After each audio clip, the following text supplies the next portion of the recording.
So, I got to give it to McLaren.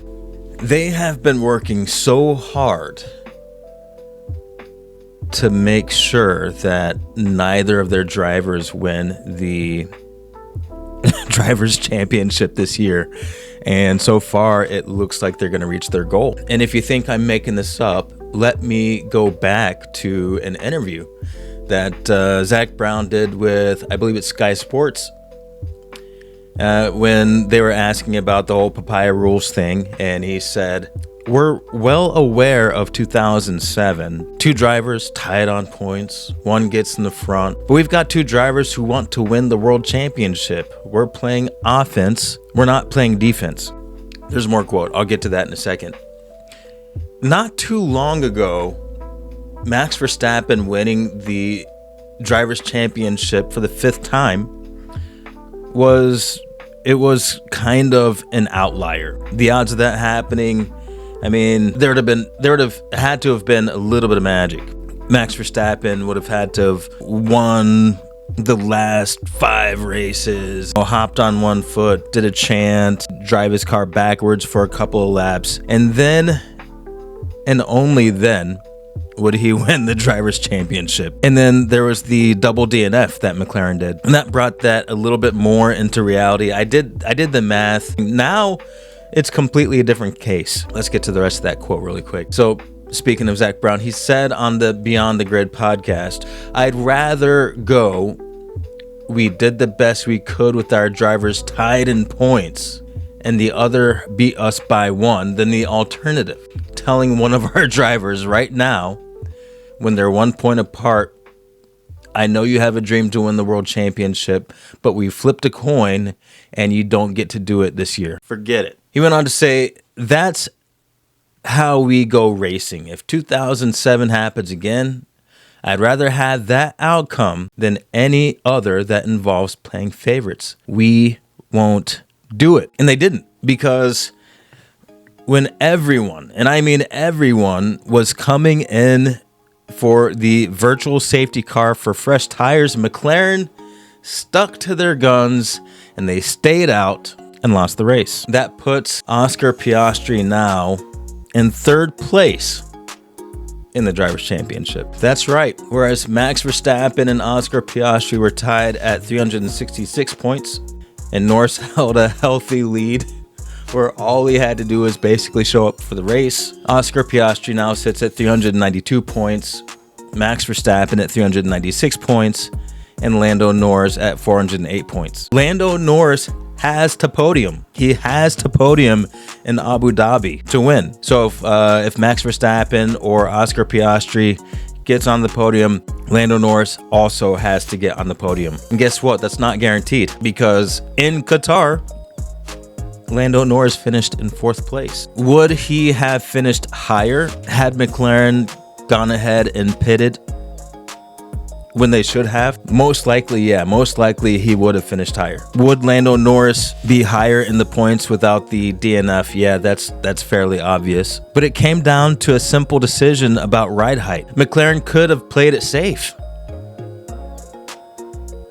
And if they'd have done that, maybe by now they would have a World Drivers' Championship, but they didn't. And so in my previous video, I gave the FIA a hard time about the plank wear, and it was almost feeling a little bit conspiracy. It was almost feeling a little bit made up or manipulated.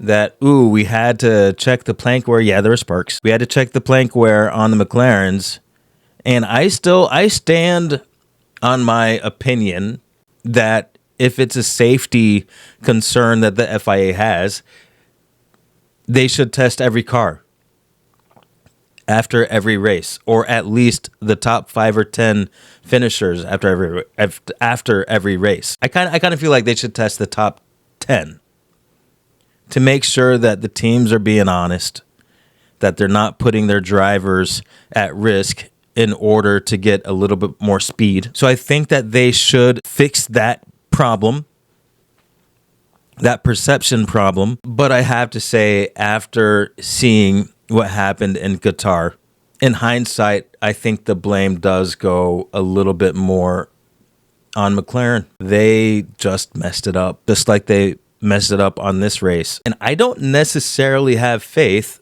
that they're not going to mess it up in Abu Dhabi. I mean, they've been trying to lose. So I don't know what unique and creative way they're going to pull out in Abu Dhabi to lose, but they just might do it. They just might do it. They didn't have to. What's my prediction? I don't know. I would like for Lando Norris to win, but he's on a team that doesn't really care if either him or Piastri wins, so it might just go to Max Verstappen. And if it does, that is the result that should happen. You got to have a fast car.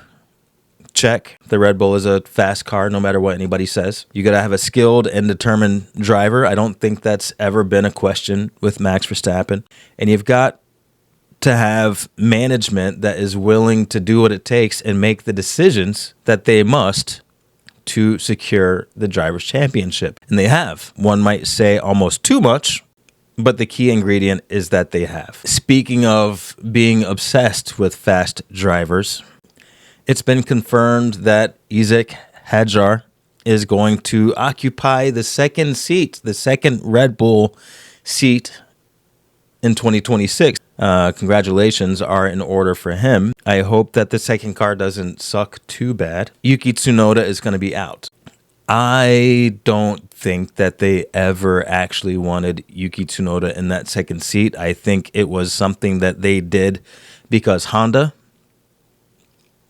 And now that Honda is moving on, I think that they are just desperate to get rid of Yuki Tsunoda. That said, Hadjar is kind of doing amazing things. It'll be interesting to watch him as he matures, but on his heels is one Arvid Lindblad. So Isaac is going to have to drive to survive, lest his seat be taken by the incredibly fast Lindblad. Very interesting. Very, very interesting. Remember when I said it would be a mathematical embarrassment if McLaren did not win the Drivers' Championship? Well, it just might happen. And this is no longer an abstract thought.